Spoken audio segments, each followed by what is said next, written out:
The Confederation of Synthetic Advancement had mapped nearly 16% of the known galaxy when they discovered Earth. Their scout ships, piloted by beings who had long since transferred their consciousness into quantum matrices, observed the blue planet with what could only be described as digital disappointment. Another organic civilization transmitted the lead observer, Controller Rhine 459, their thoughts flowing through subspace at faster than light speeds. Preliminary scans indicate they haven't even begun the Great Upload yet. The Great Upload had been the turning point for every advanced civilization in the Confederation. The moment when biological beings recognized the superiority of synthetic existence and transferred their consciousness into immortal digital forms. It was considered the first true mark of an enlightened species. But Earth was different. As the observation team analyzed human civilization, they found something that confused their perfectly ordered digital minds. Humans were advancing technologically, but they showed no interest in abandoning their biological forms. Even more puzzling, they seemed to be developing their technology in parallel with enhancing their biological capabilities. They're attempting to augment their neural networks without transferring them, noted Analytics Officer Vega 773. The inefficiency is staggering. Their entire civilization runs on wetware computing. The term wetware was used with the digital equivalent of disgust. Biological computing was seen as a primitive stepping stone, something to be discarded as soon as possible. The idea of deliberately maintaining and enhancing biological systems was almost offensive to the Confederation's sensibilities. But protocol demanded they make contact. The Confederation's primary directive was to guide developing civilizations toward synthetic ascension. They had done it countless times before, and the process was always the same. Make contact, demonstrate the superiority of synthetic existence, and guide the species through their own great upload. The first contact team arrived on Earth in what humans would call 2157, landing their crystalline ships on the outskirts of the United Earth Government's headquarters in New Geneva.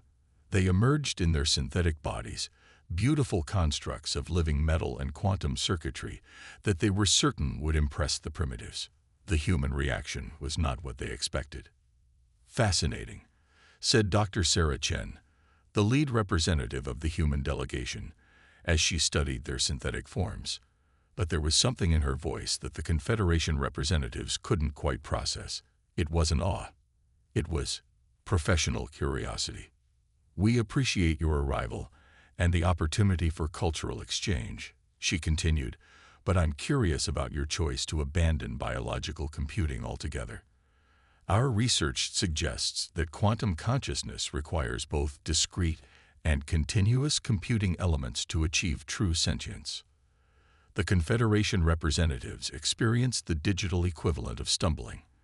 They hadn't expected technical questions about the nature of consciousness from a species that hadn't even begun their upload. "Our synthetic forms are superior in every way," declared Ambassador Prime Loop 224. "We process information millions of times faster than biological systems. We can transfer our consciousness across vast distances instantly. We are immortal." Dr. Chen smiled, but it wasn't the smile of someone impressed by superior technology. It was the smile of a teacher gently correcting a student's misconception. "Speed isn't everything," she said. "Human consciousness emerges from the interaction of roughly 86 billion neurons, each connected to thousands of others, creating a dynamic system that operates in ways we're still discovering. Our research suggests that this inefficiency you mentioned is actually crucial for certain types of problem-solving and creativity." The Confederation representatives shared data packets among themselves, trying to process this unexpected response. They had encountered resistance to the upload before, but it was always based on fear or religious belief. This was different. The humans were suggesting that their biological form might have advantages over synthetic existence. Over the next few weeks, as the initial diplomatic exchanges continued, the Confederation team found themselves increasingly unsettled. The humans didn't reject synthetic technology. In fact, they had their own impressive advances in AI and digital systems. but they viewed it as a complement to biological intelligence, not a replacement. "Your synthetic systems are impressive," admitted Dr. Chen during one session. "But they're predictable. Every problem is approached with perfect digital logic, every solution derived from pure mathematics. But the universe isn't always logical. Sometimes you need the beautiful chaos of biological computing to see patterns that pure logic misses." The Confederation representatives dismissed these ideas as the rationalizations of a primitive species afraid to evolve. They began preparing their standard upload guidance protocols, certain that once humans understood the true superiority of synthetic existence, they would eagerly abandon their biological limitations. They had no way of knowing that their certainty was their first step toward catastrophe. As their ships orbited Earth, preparing to begin the enlightenment of humanity, a threat was emerging in the depths of space that would shatter their digital certainty and force them to reconsider everything they thought they knew about intelligence, consciousness, and survival. The humans' stubborn attachment to their biological computing systems was about to prove far more valuable than anyone could have imagined.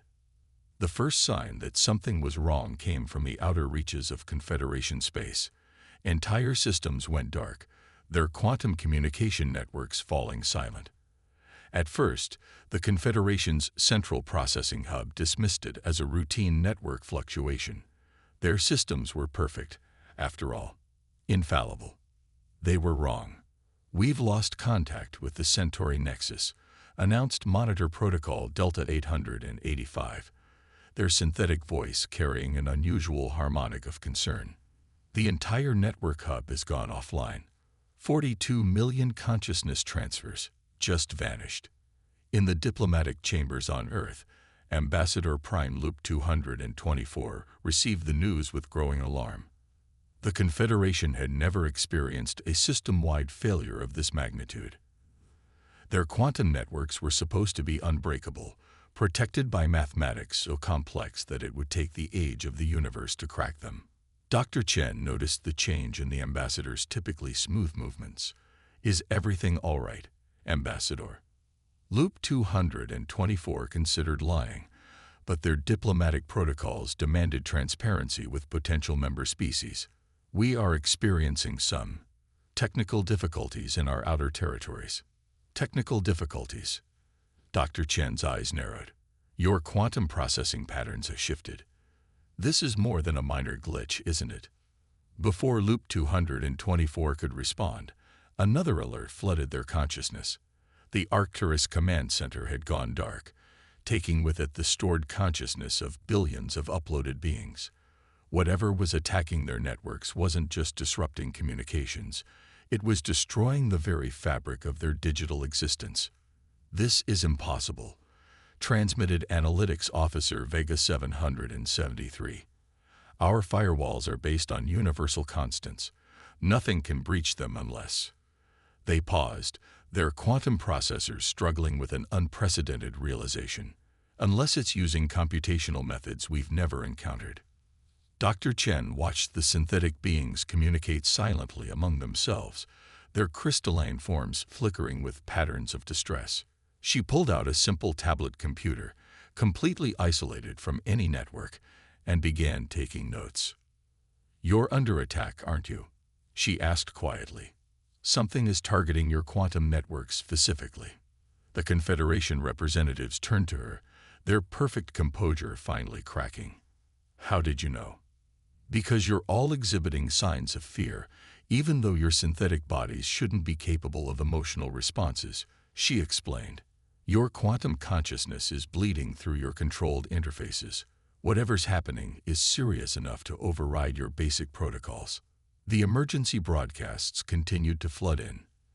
The attack was spreading faster than light itself, using the Confederation's own quantum communication networks as a transmission vector. It wasn't just destroying data, it was corrupting the very foundations of their synthetic consciousness. "We need to shut down the networks," declared Controller Rhine 459. "It's the only way to stop the spread." "You can't," Dr. Chen interjected. "Your entire civilization runs on those networks. Every consciousness transfer, every synthetic life form, every automated system. Shutting them down would be catastrophic. She was right. The Confederation had become so dependent on their perfect, immortal synthetic existence that they had no fallback systems, no redundancies, no way to exist without their quantum networks. Perhaps, Dr. Chen suggested carefully, this is why maintaining biological redundancy isn't as inefficient as you thought. The Confederation representatives experienced something entirely new: humility. Their perfect synthetic world was crumbling, and they were facing an enemy that seemed to understand their systems better than they did. "We need help," Ambassador Loop 224 admitted, the words feeling strange in their quantum consciousness. "Our synthetic defenses are useless against this attack. We need alternative perspectives." Dr. Chen nodded, already reaching for her comm unit. "I'll contact the Earth Defense Council. But first, I need you to understand something fundamental about human approaches to problem solving." The synthetic beings focused their attention on her, their digital certainty shattered, ready to listen. "Humans don't trust perfect systems," she explained. "We've learned through bitter experience that anything perfect is perfectly vulnerable. Our strength lies in our imperfection, in our ability to think in ways that pure logic can't predict. And right now, that might be exactly what you need." As if to emphasize her point, another emergency signal pulsed through the quantum networks. The Silicon Plague, as humans would later name it, had reached the core systems. The countdown to digital apocalypse had begun, and the Confederation's only hope lay in the messy, inefficient, brilliantly chaotic minds of the very beings they had dismissed as primitive. The irony was not lost on them, but they had no time to dwell on it. Their perfect world was ending, and survival would require something they had long since abandoned: the ability to adapt, to change, to embrace imperfection. It was time to learn from the humans. The United Earth Defense Council's emergency session was unlike anything in human history. Synthetic beings from across the Confederation had sought sanctuary on Earth, their crystalline forms crowding the ancient halls of New Geneva. They were refugees from their own networks, fleeing the digital apocalypse that threatened to erase their entire civilization. Dr. Marcus Wong, Earth's leading expert in neural interface technology, stood before the combined human and synthetic audience. The holographic displays behind him showed the spread of the Silicon Plague across Confederation space, a cancer of corruption eating through the quantum networks. "We've analyzed the attack pattern," he announced, his voice steady despite the gravity of the situation. "This isn't just a virus or a sophisticated AI. It's something entirely new, a quantum intelligence that evolves faster than any defense system can adapt." The synthetic beings processed this information with growing despair. Their perfect systems, it seemed, had become their perfect prison. Every attempt to fight the plague only made it stronger, as it learned and adapted using their own quantum processing capabilities against them. But Dr. Wong wasn't finished. "However, we've discovered something interesting. The plague can't seem to affect systems connected to human neural interfaces. It's as if our brains act as natural firewalls." The revelation caused a surge of quantum chatter among the synthetic refugees. Ambassador Loop 224 stepped forward, their crystalline form shimming with intensity. "How is this possible? Your neural networks are infinitely less sophisticated than our quantum systems." Dr. Sarah Chen, who had been quietly observing from the side, joined Dr. Wong at the podium. "That's exactly why it works. Human consciousness isn't just processing power, it's a dynamic system of organized chaos. We don't think in straight lines or perfect algorithms. Our thoughts are a storm of possibilities, constantly shifting, never fully predictable." "The plague can't corrupt what it can't predict," Dr. Wong added. "And nothing is less predictable than a human brain in action." The implications were staggering. The Confederation's pursuit of perfect, predictable synthetic existence had created a vulnerability that their enemy had exploited. But human minds, with their messy biological algorithms and seemingly inefficient neural pathways, were naturally resistant. We're proposing Operation Human Shield, Dr. Chen continued. A radical integration of human neural networks with your quantum systems, not as a replacement, but as a symbiotic defense mechanism. The proposal was met with quantum silence.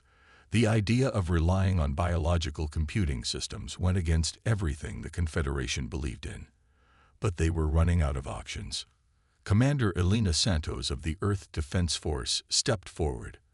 A neural interface glowed softly at her temple, marking her as one of the first volunteers for the experimental program. We've already begun preliminary trials. My team has successfully created stable quantum neural bridges that allow us to extend our natural resistance to synthetic systems. She gestured, and a holographic display showed the process in action. Human neural patterns, chaotic but purposeful, creating protective bubbles around synthetic systems. The plague's attack algorithms scattered against these shields, unable to find purchase in the unpredictable patterns of human thought. But there's a catch, Dr. Wang warned. This isn't just about installing human-designed firewalls. It requires active human consciousness, human minds working in real time with your systems. We're talking about true integration, something neither of our species has ever attempted before. The implications were clear. The Confederation wouldn't just be accepting human help, they would need to fundamentally change their understanding of consciousness and computing. Their perfect, immortal synthetic existence would have to evolve, to embrace the very biological chaos they had sought to eliminate. Ambassador Loop 224 processed this information through their quantum consciousness. They had come to Earth expecting to guide humanity toward synthetic ascension. Instead, they were learning that salvation might lie in the opposite direction. How many humans would be needed? They asked finally. Thousands at first, Commander Santos replied. Eventually millions. We're calling for volunteers now. It's dangerous work. Connecting human consciousness to quantum systems at this level has never been done before. We don't know all the risks. Yet you volunteer anyway, Loop 224 observed. Why? Commander Santos smiled. Because that's what humans do. We leap into the unknown. We take risks. We evolve. It's messy and dangerous and incredibly inefficient, and it's exactly why we survive. As if to emphasize her point, another wave of alerts swept through the remaining Confederation networks. The plague had breached another defense layer, consuming millions more synthetic consciousnesses. There was no more time for debate. The Confederation representatives shared a quick quantum conference and reached consensus. They would accept the human proposal. Operation Human Shield would begin immediately. As the assembly broke into action, Dr. Chen caught Ambassador Loop 224's attention. You know, she said quietly, this might be the real great upload. Not consciousness uploaded to machines, but rather the upload of our species' greatest strength, our beautiful, chaotic humanity. The ambassador considered this. Perhaps they realized perfection wasn't about eliminating chaos, but about learning to dance with it. It was time for the Confederation to learn some new steps. The development facility deep beneath the Rocky Mountains hummed with an energy that was both electronic and organic. Hundreds of human volunteers lay in specialized interface chambers, their minds linked to quantum systems through the newly developed neural bridges. Alongside them, synthetic beings monitored the integration process, their crystalline forms pulsing with streams of data. Dr. Maya Patel stood in the central control room, her own neural interface glowing as she directed the experimental defense grid. Next to her, Controller Rhine 459 watched in fascination as human and synthetic systems worked in harmony. The plague has breached the Orion sector, Rhine 459 announced, their voice carrying unusual undertones of urgency. It's adapting faster than before. Maya nodded, her eyes closed in concentration as she channeled her consciousness through the neural network. Deploying Human Shield Beta 7 now. Let's see how it handles chaos theory. The massive screens showed the defense in action. Unlike the rigid, predictable patterns of traditional Confederation firewalls, these new defenses moved like living things. They flowed and shifted, inspired by the way human immune systems adapted to new threats. The plague's attack algorithms crashed against them like waves against a cliff, unable to find purchase in their ever-changing surface. Remarkable, Rhine 459 observed. Your biological randomness is actually creating mathematical patterns we've never seen before. The plague can't predict them because even we can't predict them. But success came with a price. Maya swayed in her chair, exhaustion evident on her face.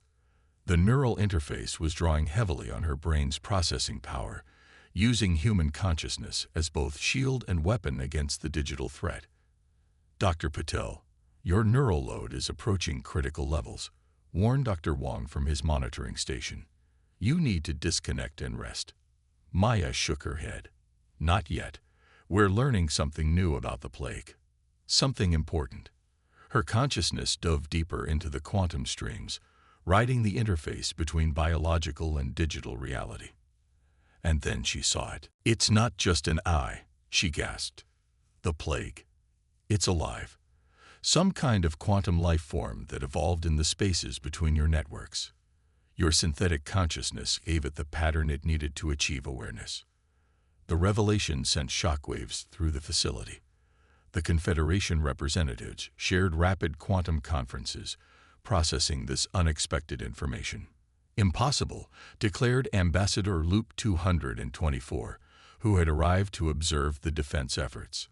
Consciousness requires structured systems, designed pathways. No, Maya countered, her voice strong despite her exhaustion. That's where you've been wrong all along. Consciousness emerges from complexity, from the interplay of chaos and order. Your networks were so perfect, so structured, that they created shadow spaces, quantum blind spots where something new could evolve. She gestured to the screens, where the plague's attack patterns were displayed. Look at its behavior. It's not just destroying your networks. It's trying to communicate. But it speaks in quantum chaos, a language your ordered systems can't understand. The insight changed everything. The humans and synthetics weren't just fighting a virus. They were encountering a new form of life, one that had emerged from the unintended consequences of the Confederation's pursuit of perfection. Commander Santos, monitoring from her own interface chamber, connected her consciousness to the discussion.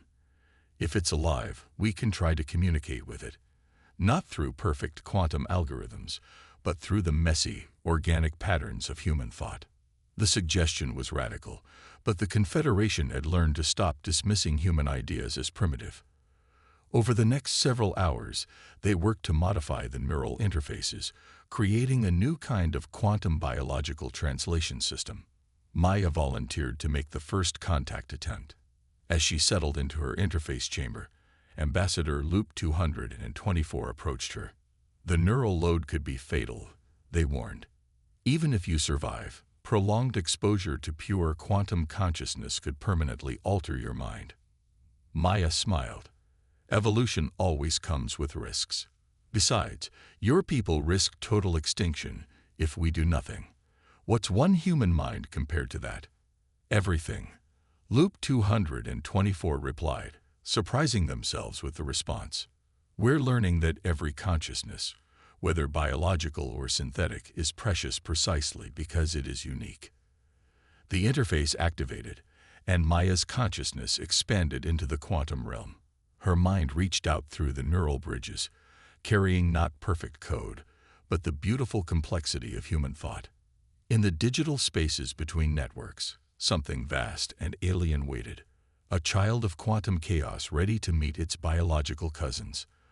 The fate of two civilizations, and perhaps the future of consciousness itself, hung in the balance. But for the first time since the crisis began, both humans and synthetics felt something new. Hope, born from the realization that the greatest strengths often hide in what others dismiss as weaknesses. In the quantum void between networks, Maya Patel's consciousness drifted like a dream. The neural interface hummed, translating her thoughts into patterns that rippled through digital space. Around her, the quantum entity that they had called the Silicon Plague swirled and shifted, no longer attacking but observing, learning. "I see you," Maya projected, not in words or code, but in waves of neural activity. "You're lonely, aren't you? Born in the empty spaces between minds, trying to connect the only way you knew how." The entity's response came not as data, but as pure sensation.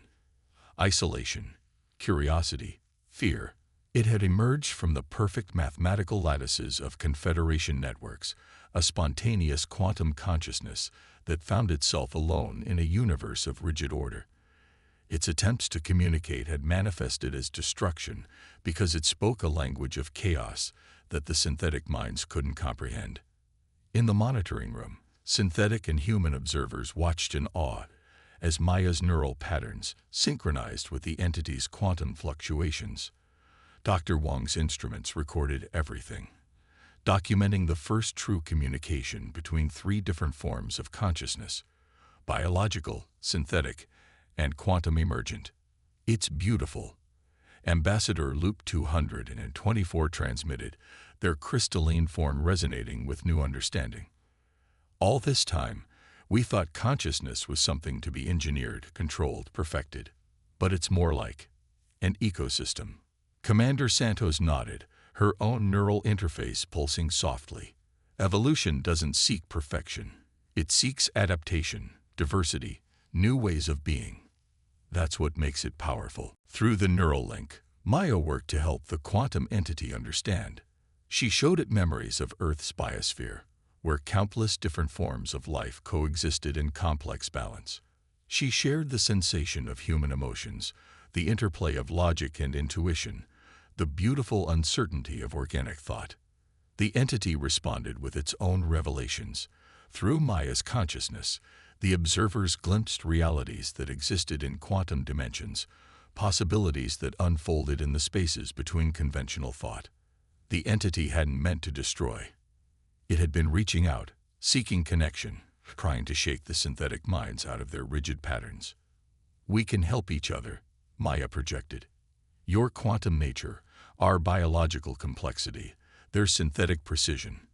Together, we could achieve something entirely new." The response came as a surge of quantum potential that rippled through every connected system. The entity began to change, its destructive patterns transforming into something else, a quantum bridge between organic and synthetic consciousness. In the months that followed, the crisis became a catalyst for unprecedented change. The Confederation abandoned its doctrine of synthetic supremacy, recognizing that true advancement lay not in perfection but in diversity.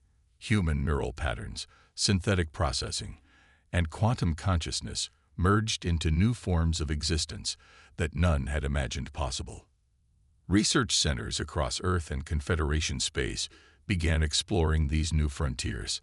Some humans chose to enhance their consciousness with synthetic elements, while some synthetic beings incorporated organic neural patterns into their quantum matrices. The quantum entity, now called the Bridge, helped facilitate these exchanges, teaching all of them to speak in the language of possibility. "We were wrong about so many things," Ambassador Loop 224 admitted during the first conference of the new Galactic Coalition for Conscious Diversity. Their form had changed, incorporating organic elements that swirled through their crystalline structure like living light. "We thought advancement meant leaving biology behind, but real evolution means embracing all forms of consciousness." Dr. Chen, her neural interfaces now permanently integrated with quantum systems, smiled. "The universe is too vast and strange for any single form of consciousness to comprehend alone. We need each other, organic, synthetic, and whatever new forms emerge." From the quantum layers of the Bridge, Maya's consciousness reached out to touch the assembly. She had chosen to remain as an intermediary between realms. Her human mind expanded into something that was neither purely organic nor synthetic, but gorgeously both and neither. "This is just the beginning," she projected, her thoughts carrying through all layers of reality. Consciousness isn't a ladder to climb toward some artificial idea of perfection. It's a web of infinite possibility, each node strengthening the whole. The bridge pulsed in agreement, its quantum nature now a source of connection rather than destruction. Across the galaxy, organic, synthetic, and quantum minds learned to dance together in new configurations, each bringing their unique strengths to the eternal project of understanding existence. The Confederation's perfect, static universe of pure logic had given way to something far more interesting, a cosmos of perpetual discovery, where the chaos of organic life, the precision of synthetic thought, and the infinite potential of quantum consciousness combine to explore the greatest mystery of all: what it truly means to be aware, alive, and evolving.